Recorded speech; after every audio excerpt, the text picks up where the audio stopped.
So this weekend's a little bit different in our preaching calendar because it's actually the third week in a series that I took a break from about 50 days ago. You may remember it. It was called The Cumulative Effect. Some of you weren't here. You have no idea what's happening. Well, about 50 days ago in the second weekend of this series, I gave the church a challenge. I asked them to take on a 52-day challenge where they were going to make some small, some seemingly insignificant change and stick with it for 52 days and see if there were any results, to see if any fruit came from that small decision that they were consistent in keeping. And so this week wraps up that series called The Cumulative Effect. And just by way of review, the word cumulative is defined as a gradual building up. It's something created by gradual additions.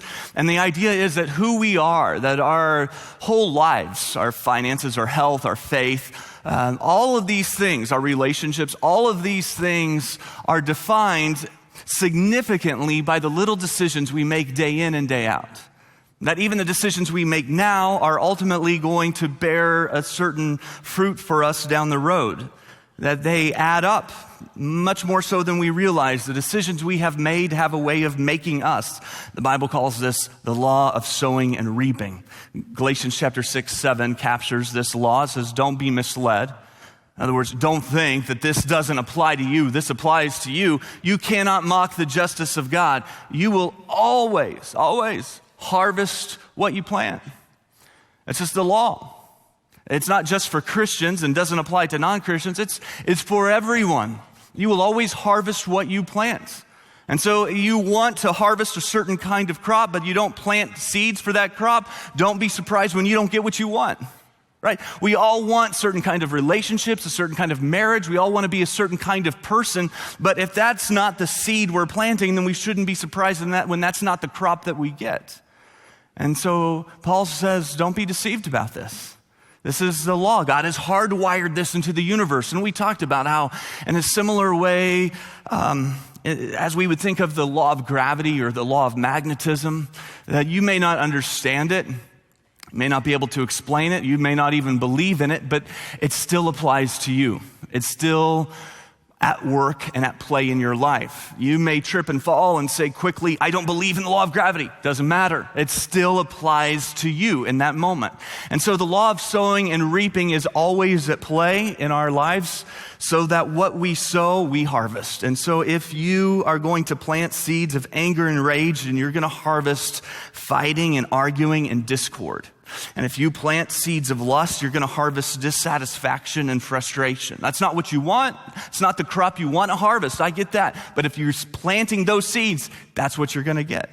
If you sow seeds of greed and selfishness, you're going to reap a harvest of discontentment. If you sow seeds of laziness and passivity, you're going to reap a harvest of disappointment and regret. No one wants a harvest of disappointment and regret, but if you sow seeds of passivity, that's what you're going to grow.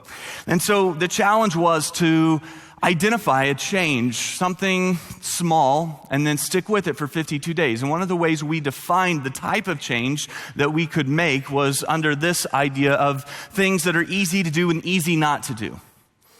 That oftentimes the game changers for our lives are things that are easy to do, easy not to do. We look for the big monumental events to define us, but really what leads to those moments are the things that are easy to do, easy not to. It's easy. It's easy to save a couple of bucks every day, put that into savings instead of having a soda or coffee. It's easy to do, but it's easy not to do.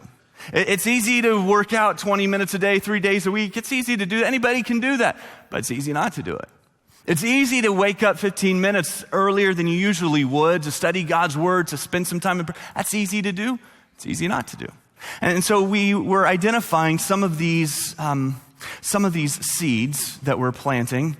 And then the challenge was we want the law of sowing and reaping to work for us, not against us. And I've loved hearing some of the examples of how this has played out.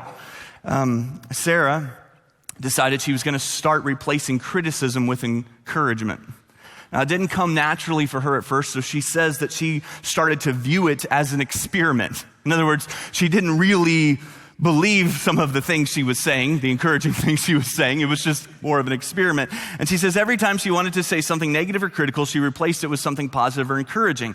She didn't tell her family or friends about the challenge, but within a week, she says that she could see the difference in her relationships. And one of the ways she saw the difference is that people, some of her friends, family, were being more encouraging and supportive and positive towards her. Why? Sowing and reaping. She's sowing that into their lives. Now she's reaping it from their lives. And she says by week 2, my husband thought I needed to get some professional medical help. He thought maybe something was wrong. Annette decided that for 52 days that she would begin every morning with prayer. And I know that is a decision, a commitment that a lot of you made. And I loved how she triggered the decision every morning. She said that as soon as her feet hit the floor, that her prayer would begin.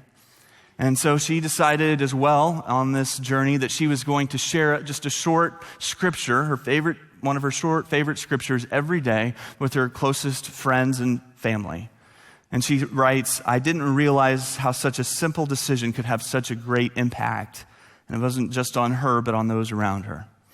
Amy says she joined an online Bible study and she downloaded a prayer app called Echo. I checked it out. It's pretty cool. And it just helps her pray throughout the day. And Amy simply says, my life has truly been changed. Now, anybody can do that. That's not hard to do.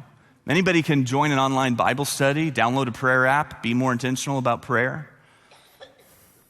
John says, my wife and I have been married 10 years, and we decided to start a daily devotion and praying together every night before bed. It's something that we have never done. He said, and I quote, our marriage has skyrocketed.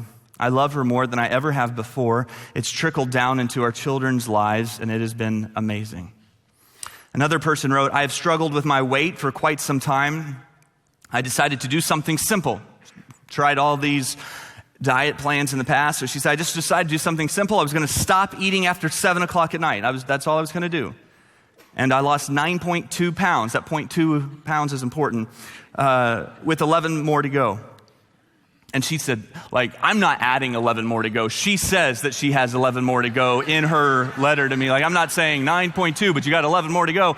She's saying that she has 11 more to go. Joe says that she made a decision that she would only listen to Christian music for 52 days and that she would fall asleep listening to the Bible being read.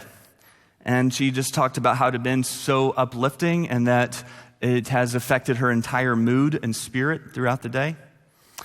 Jason, for a long time, says that he struggled with his temper. He says, my wife and I are constantly having conversations that escalate to yelling and name-calling. He says, so I decided to make a small change, and here's the small change he made, just something little. He says that I decided that anytime there was a potential argument in a conversation, I would sit down instead of stay standing. I was just going to sit down and take a posture of listening instead of standing up. Just something simple. And he saw what a difference that made, and then he added something to it. He started waiting till she was finished talking. So she would talk, and instead of just jumping in and cutting her off, he said that he would wait till he was pretty sure she was finished, and then he would count to 5 before responding. Now, I don't think he did that out loud. I don't think he said 1, 2, 3, 4. I don't think that was it. But in his head, he just listened. He looked contemplative, even if Jason wasn't. And then he responded. And he talks about just the difference that they've been having whisper fights. That's been more fun. There's another couple who talked about how the decibel level in their house was too loud, too much arguing with each other, with the kids. And so they downloaded an app that reads the decibel level in the house just to keep the volume lower. And when they break the certain decibel level, then they didn't say what the consequence was. But anyway, I loved all these examples of just something little, something seemingly insignificant, a change that gets made, and then there is a harvest, corresponding harvest that comes. But can we be real honest about this? Right. For every 52-day challenge that went well, there are probably 4 or 5 represented in this room that didn't go well. The 52 day challenge became like the 2-day failure. Like that's what it ended up being. Or maybe the 52-day challenge really was more of a 2-hour consideration. Like you thought about it for a couple hours after church, but nothing really happened. And now 50 days later, you're like, oh yeah, I kind of remember that. And we mean to do well. We think we're going to get around to it, but life has a way of getting busy. We get distracted, or we know we've tried it before and it's not going to be different now. We feel like we've made these attempts in the past and nothing's really changed. And aren't we just going to keep sowing or harvesting what we've already planted anyway? I mean, isn't it too late to see any significant change? And so if that's you, if that's where you're at, I want to ask you to turn in your Bible to 1 John 15. In 1 John 15, Jesus is going to talk to us about how to bear the right kind of fruit. He's going to talk to us about how to harvest the kind of fruit that God desires. And the context of this passage is really important. Jesus doesn't have much time left on earth by this point. He is with his disciples. They've just left the upper room, and they're walking to the Garden of Gethsemane, where Jesus will be arrested, tried, and then crucified. And on their way to the Garden of Gethsemane, they are walking along a path where there are grapevines that line the path. So it's the cool of the night. They're walking along this path, along these ancient vineyards that have been growing for generations. And Jesus breaks the silence. And in John 15, verse 5, here's what he says. He says, I am the vine, and you are the branches. If a man remains in me and I in him, he will bear much fruit. Apart from me, you can do nothing. So you kind of get the sense that for Jesus, the time for, these sermons, it's over. Not really time for that now. The time for these thought-provoking parables where they think about it for a few days and then finally start to unpack some of it, there's not time for that. And so he gets down to it and he gives them a controlling metaphor. A way to identify what it means to be in relationship with Jesus, and a way to impact the world, a way to fulfill the mission they've been called to, a way to bear the kind of fruit that they want to grow. And he says, here's the metaphor. I'm the vine, you are the branches. Now there's a lot of power in controlling metaphors. Right? Like I've heard a marriage therapist teach about this, and he was explaining that a metaphor that a lot of couples use without even knowing it when it comes to arguing and conflict is they use the metaphor of war. You just listen to that sometime. I was attacked. I was just defending myself. And the language that gets used is war metaphor. And he just talked about how that controlling metaphor, that's how we think of arguing. As long as that's how we think of arguing, then it's not going to go well. It's going to be violent. And there's a lot of power in getting the right metaphor to understand how we operate in a relationship. And so the metaphor Jesus uses here is the metaphor of a vine and branches. And with this metaphor, he helps us understand what we need in order to receive the supernatural power required to produce the kind of fruit desired, right? He gives us a couple of principles that shows us how to put ourselves in a position to receive the power. So for everyone who's tried the 52-day challenge, it didn't go very well.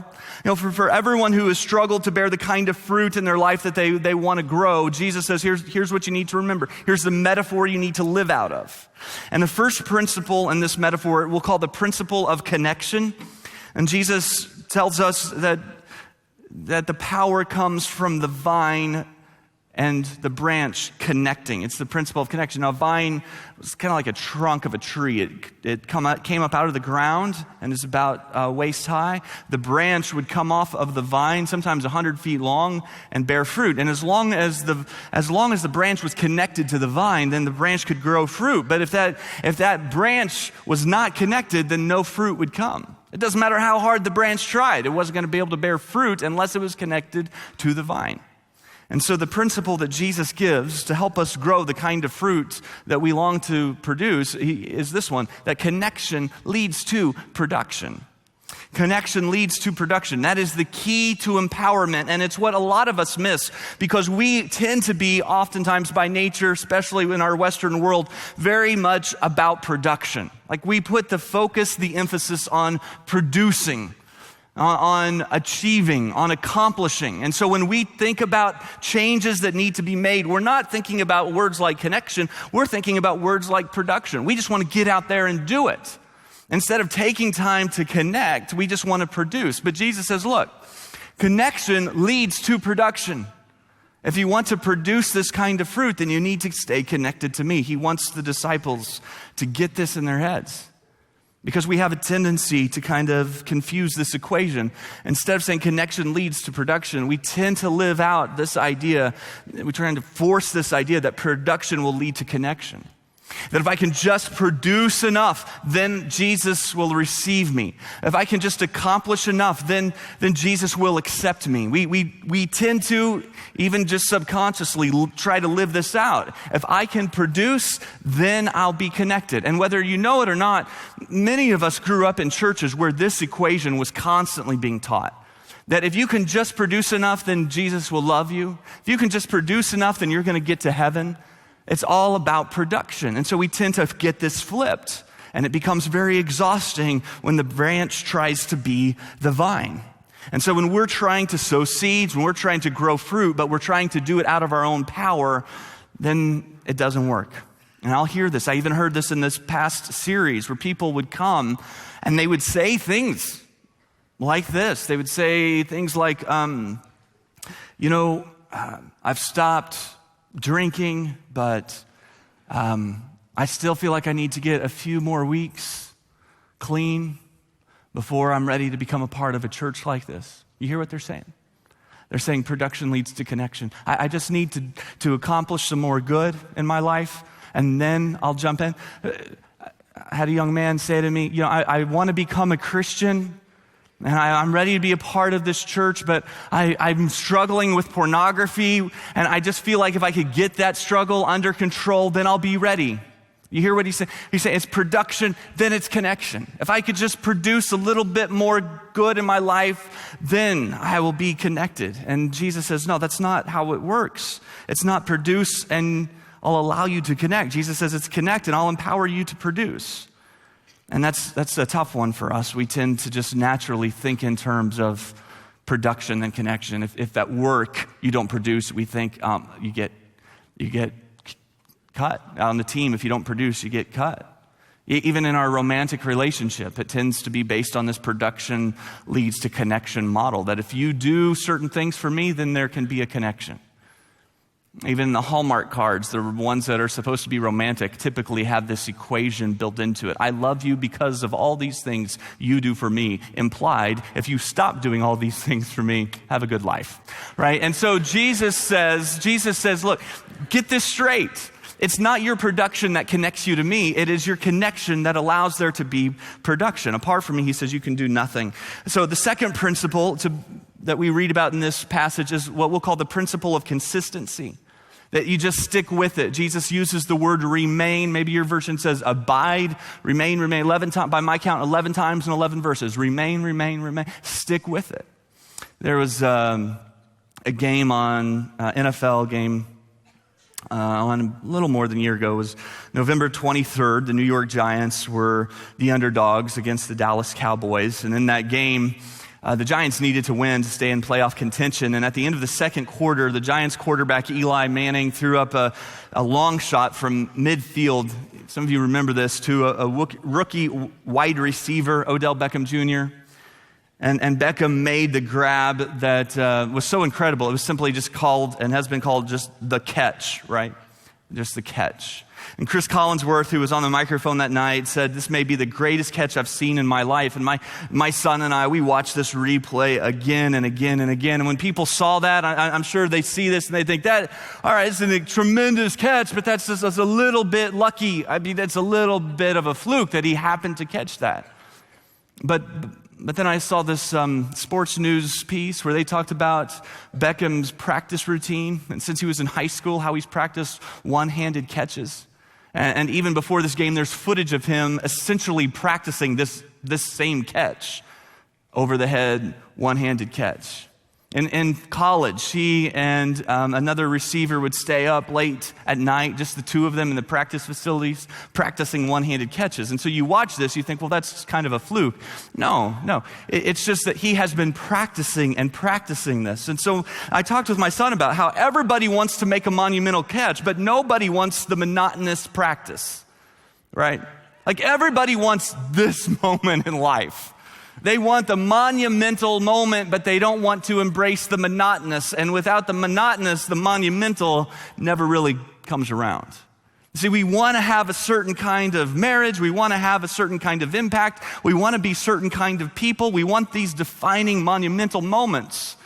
But without the monotonous, without the consistency, without showing up, it doesn't work. I have a friend who's a personal trainer, and I was talking to him about how we were doing this challenge as a church and how some of the folks I'd talked to were struggling. And I asked him, I said, what do you say to your clients when they're struggling with keeping their commitments? And he said, I just simply tell them 3 words. He said, I just tell them, just show up. Just show up. So when they call and they say, I'm really tired today, just show up. Yeah, I don't think I can make it today. There's too much on my couch. Just show up. Just show up. I don't see the results I was hoping for, so I think maybe I'm going to go he says, just show up. That's the 3 words that he tries to drive home. And he, in fact, has this on the wall of where he trains.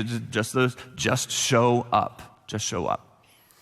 And there's a lot of wisdom in that. Just show up, because there's a big part of the battle in just showing up. Because after enough times of showing up, you start to gain a little momentum. Momentum is created by applied force over a period of time. And this is what a lot of us are missing in our seed planting. We're missing the consistency. And so if we could just apply force for a period of time, we'd get a little momentum. And once we get a little momentum, it becomes much easier. That's the law of sowing and reaping. Once you start to see a harvest, then you're much more motivated the next season to plant the seeds, right? But what happens to a lot of us, and it's happened to me, is we get some momentum, and then right about the time we were going to start seeing some of the seeds break through, we become discouraged and we quit.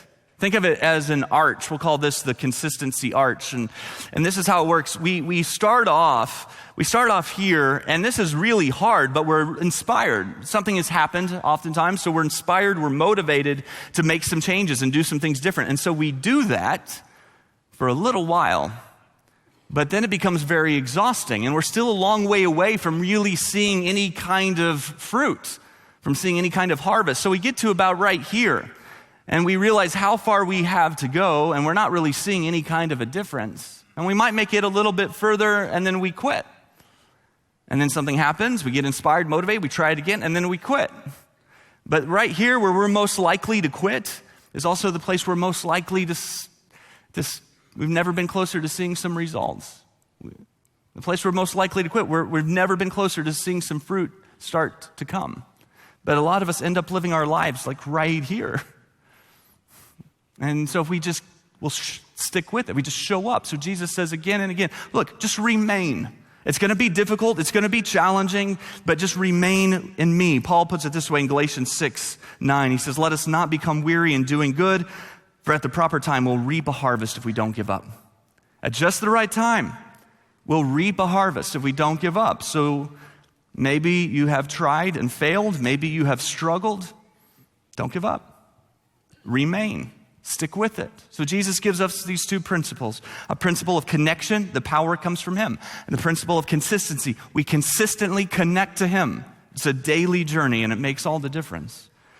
So Jesus speaks these words to his disciples, but just hours later, right, that night, they're in the Garden of Gethsemane. 11 times he said, remain, remain, remain, remain. The soldiers come. The disciples don't remain. The disciples bail. They take off running. They're running for their lives, and they go right back down that same path, flying past these vineyards of the branches connected to the vine. But that's okay. And this is why Jesus was going to die. Because he wants that connection to always stay open. And so maybe you've bailed on Jesus. He hasn't bailed on you. Maybe you've turned away from him. He hasn't turned away from you. Maybe you haven't been faithful to him. He's faithful to you. The connection is still open. Jesus wasn't done with them. He's not done with you. And so we are invited to just consistently connect to him. Last weekend, I baptized an older lady, and she stepped into the baptistry, and almost the moment she stepped into the water, she introduced herself and then immediately began telling me kind of her resume. It was very sweet. Talked about how she was baptized as a baby, and how she never missed church as a kid, how she's been attending here for years, how she has a special Bible that was given to her by her grandmother. And I listened, and I kind of smiled at her, and I said, hey, you know what? None of that's enough. None of that's enough. And we talked for a few more minutes about our tendency to think that that's what gets us connected. That we have to be good enough, that we have to produce enough, and then Jesus will accept us. And we just tend to do this. We tend to think about our relationship with Jesus or being a part of this church kind of like a college application. We're hoping to get in. Or we tend to think of it like a resume. We're hoping to get hired. We're hoping it's good enough. And Jesus, he wants to make this clear, I think, in John 15 to his disciples. And I think he wants to make it clear to you and to me. He doesn't want more and more from you. He wants more and more of you. And if he gets more and more of you, he will empower you to produce so that there will be more and more from you. It is connection and then production. Your job, my job, is simply to be the branch. Let's pray.